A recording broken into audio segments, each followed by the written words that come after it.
प्रधानमंत्री नरेंद्र मोदी का हमेशा से यही मानना है कि एक स्वरोजगारी कम से कम 2 लोगों को नौकरी दे सकता है, लेकिन अपना कारोबार शुरू करने में सबसे बड़ा संकट पूंजी का होता है, धन का होता है। लोगों को स्वरोजगार करने या लघु उद्योग लगाने के लिए आसानी से लोन मिले, इसके लिए 8 अप्रैल 2015 को प्रधानमंत्री मुद्रा योजना की शुरुआत की गई थी। साल 2024 में अब तक मुद्रा योजना के तहत 1.35 लाख कारोबारियों को 1,35,000 करोड़ रुपए बांटे जा चुके हैं कर्ज के तौर पर। आंकड़ों में भले ही ये संख्या काफी मजबूत लगे, लेकिन सरकार के लिए लोन मुसीबत बनते जा रहे हैं। कारण है इन कर्जों का डूबना।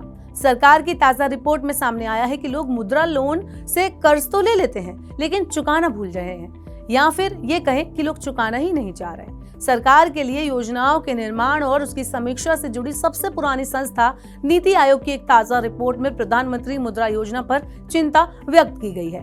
नीति आयोग ने अपनी रिपोर्ट में कहा है कि लोन की वापसी में लोग ढिलाई बरत रहे हैं। यही कारण है कि साल दर साल इस तरह के लोन अकाउंट के एनपीए होने का प्रतिशत बढ़ता जा रहा है। चलिए अब जानते हैं कि लोन के डिफॉल्ट होने की वजह क्या है, ये समस्या इतनी बड़ी क्यों है और इन अटके हुए लोन का खामियाजा किसे भुगतना पड़ रहा है।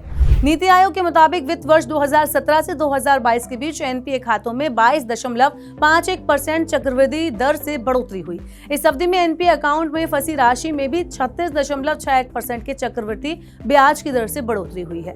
नीति आयोग की लेटेस्ट रिपोर्ट बताती है कि प्रधानमंत्री मुद्रा योजना के लोन ज्यादा फंस रहे हैं क्योंकि सरकारी बैंक ज्यादा लोन बांट रहे हैं। ऐसे में लोन अकाउंट के एनपीए होने की संख्या भी यहीं पर ज्यादा हो रही है। इस रिपोर्ट के मुताबिक सरकारी बैंकों के लोन खाते में जहां 22.6% का एनपीए रिकॉर्ड किया गया, वहीं एनबीएफसी में ये सिर्फ 1.3% है। यानी अगर एनपीए अकाउंट में फंसी राशि का हिसाब किया जाए तो सरकारी बैंकों में 16.9% है, तो एनबीएफसी में सिर्फ 0.5%। ये तो हुई समस्या। अब नीति आयोग के समाधान को भी जान लेते हैं। तो इस सिचुएशन से बचने के लिए नीति आयोग ने प्रधानमंत्री मुद्रा योजना के तहत ऋण लेने वालों की पात्रता का आकलन करने की सिफारिश दी है। नीति आयोग का कहना है कि लोन लेने वाले की पृष्ठभूमि के सत्यापन के लिए दिशा निर्देश तैयार किए जाने की जरूरत है। यही नहीं, या फिर लोगों ने लोन की स्वीकृति के लिए ई-वेरीफाई प्रमाणीकरण को प्रोत्साहित करने का भी सुझाव दिया है। इससे मूल्यांकन जांच की दक्षता बढ़ेगी। अगर बैंक इस सुझाव को मान लेते हैं तो इसके परिणाम नए कारोबारियों को मुश्किल में डाल सकते हैं। इसका सीधा प्रभाव ये होगा, यानी कि इसका असर ये होगा कि अब लोगों को कारोबार के लिए लोन आसानी से नहीं मिल पाएगा। बैंक अगर सख्ती बरतेंगे तो लोन एप्लीकेशन रिजेक्ट होने की आशंका भी ज्यादा होगी। ऐसे में कारोबारी बनने का सपना कागजों की कमी के कारण टूट सकता है।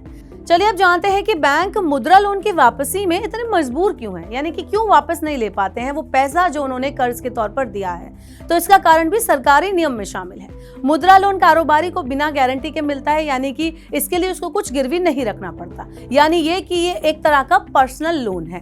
अब जब गारंटी नहीं होती तो बैंकों को वसूली में भी मुश्किल होती है। गौरतलब है कि पीएमएमवाई के तहत अधिकांश कर्जदार छोटे उद्यमी हैं जिनके पास बहुत सीमित दस्तावेज हैं और इससे बैंकों के लिए सत्यापन जांच करना मुश्किल हो जाता है।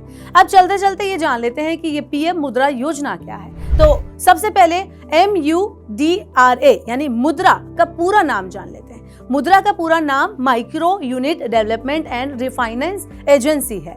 इस योजना में व्यक्ति या व्यक्तियों, एसएमई और एमएसएमई को लोन मिलता है। मुद्रा के तहत 3 लोन योजनाएं ऑफर की जाती हैं जिनका नाम शिशु, किशोर और तरुण है।